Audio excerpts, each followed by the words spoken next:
آدم علیہ السلام کی وفات کے بعد ان کے بیٹے شیس علیہ السلام نے ان کی ذمہ داریاں سنبھال لی۔ اب تبلیغ کا کام انہیں کرنا تھا۔ ادھر قابیل جو نرم زمین میں جا آباد ہوا تھا، اس کی اولاد نے فتنہ و فساد اور سرکشی کی زندگی اختیار کی۔ انہوں نے قتل و غارت گری کا بازار گرم کر دیا۔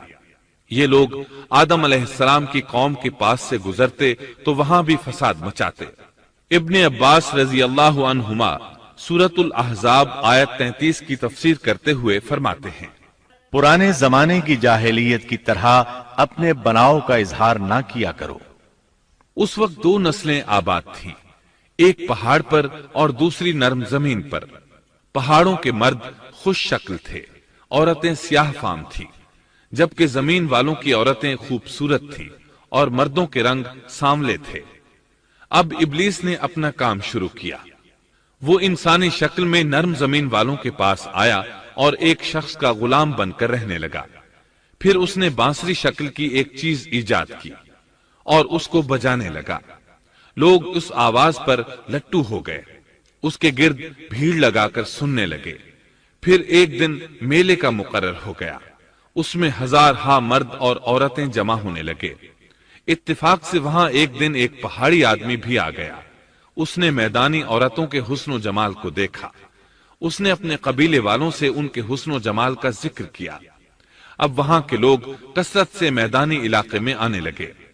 اس طرح آہستہ آہستہ مردوں اور عورتوں میں اختلاط بڑھا، بدکاری اور زناکاری عام ہوئی، جبکہ یہ سب کام شیس علیہ السلام کی شریعت میں حرام تھے۔ یہ سب بیان کرنے کے بعد ابن عباس رضی اللہ عنہما کہتے ہیں، اللہ تعالیٰ کے قول وَلَا تَبَرَّجْنَ تَبَرُّجَ الْجَاهِلِيَّةِ الْأُولَى کی یہی تفسیر ہے، اور قدیم جاہلیت سے یہی مراد ہے، کیونکہ ان لوگوں نے زمین میں ایک عظیم فساد اور انتشار برپا کر رکھا تھا۔ شیس علیہ السلام اپنی قوم کے لوگوں کو سمجھاتے رہے کہ وہ ان شریر اور فسادی لوگوں کے ساتھ میل جول نہ رکھیں، لیکن شیطان مسلسل انہیں ورغلاتا رہا، یہاں تک کہ شیس علیہ السلام کے ساتھ بہت تھوڑے لوگ رہ گئے اور قابیل کی قوم میں بہت اضافہ ہو گیا۔ لوگ یوں ہی زندگی بسر کرتے رہے، یہاں تک کہ اللہ تعالیٰ نے ان میں ادریس علیہ السلام کو مبعوث فرمایا۔ اس بار ہم آپ کے لیے پیش کر رہے ہیں قصص الانبیاء۔ انسان کی فطرت میں کہانی یا قصص سے دلچسپی روز اول ہی سے پائی جاتی ہے۔ قصص کا لفظ عام طور پر کہانی یا داستان کے لیے استعمال ہوتا ہے، لیکن قرآن مجید میں انبیاء کے جو قصے بیان کیے گئے ہیں ان کی غرض و غایت کچھ اور ہی ہے۔ اللہ تعالیٰ نے انسانیت کا آغاز فرماتے ہی انبیاء کا سلسلہ شروع فرمایا۔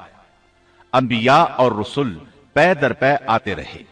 کہا جاتا ہے کہ رسولوں کی تعداد 300 سے زائد ہے اور انبیاء کی تعداد 1,24,000 سے زائد ہے۔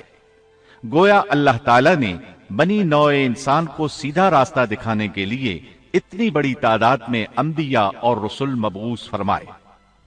قرآن کریم کے بیان کردہ قصص حقیقت پر مبنی ہیں، اس لیے دوسرے تمام قصص اور واقعات سے امتیازی حیثیت رکھتے ہیں۔ ان کا تعلق خیالات اور ذہنوں سے گھڑی ہوئی باتوں سے نہیں، بلکہ وہ زمین پر واقع ہو چکے۔ انسانوں نے اپنی زندگی کے مختلف ادوار میں ان کا مشاہدہ کیا، اور پھر یہ واقعات اس لحاظ سے بھی منفرد ہیں کہ عبرت کا باعث ہیں۔ قرآن کریم کے یہ قصص لطف اندوز ہونے کے لیے ہرگز نہیں سنائے گئے، بلکہ ان سے تو بنی نوع انسان کو سیدھا راستہ دکھانا مقصود ہے۔ یہ مقصد تھا کہ انسانیت عبرت پکڑے، روز جزا کے بارے میں آنکھیں کھول لے، ان واقعات کو سن کر اور پڑھ کر اپنا راستہ منتخب کر لے۔ گزشتہ انبیاء کی امتیں جو بھیانک جرائم کرتی رہی ہیں ان سے اپنا دامن بچا لے۔ اسی لیے انبیاء کے حالات سے واقفیت از حد ضروری ہے۔ جب تک ہم انبیاء کے واقعات سے روشناس نہیں ہو جاتے اس وقت تک قرآن مجید تک مکمل رسائی حاصل نہیں کر سکتے۔ کتنی بار سیدنا آدم علیہ السلام کا قصہ بیان ہوا، کتنی مرتبہ نوح علیہ السلام کا تذکرہ ہوا، اسی طرح موسیٰ علیہ السلام اور بنی اسرائیل کا ذکر آیا، فرعون کا واقعہ بیان ہوا۔ موسیٰ علیہ السلام اور فرعون کا ذکر تو قریب 70 مقامات پر آیا ہے اور مسلسل قصہ بیان ہوتا رہتا ہے۔ کتنی سورتوں کا نام انبیاء کے ناموں سے منسوب ہے، لہذا جو شخص ان قصص سے لا علم ہے وہ قرآن کے ایک بڑے حصے سے محروم ہے۔ ان واقعات سے رہنمائی حاصل کرنے سے ایک مقصد یہ بھی ہے کہ دعوت اللہ کا راستہ معلوم ہو جائے، لوگوں کو اللہ کی طرف بلانے کا ڈھنگ ہمیں آ جائے۔ اللہ کرے ہم بھی ان لوگوں میں شامل ہو جائیں جو اللہ کی طرف دعوت دیتے ہیں، ہم بھی نیکی کا حکم کرنے اور برائی سے روکنے والے بن جائیں۔ امر بالمعروف اور نہی عن المنکر کے صحیح راستے پر چلنا اس وقت تک ممکن نہیں جب تک کہ ہمارے سامنے کوئی ایسا نمونہ موجود نہ ہو جس کے مطابق ہم اپنے آپ کو چلا سکیں۔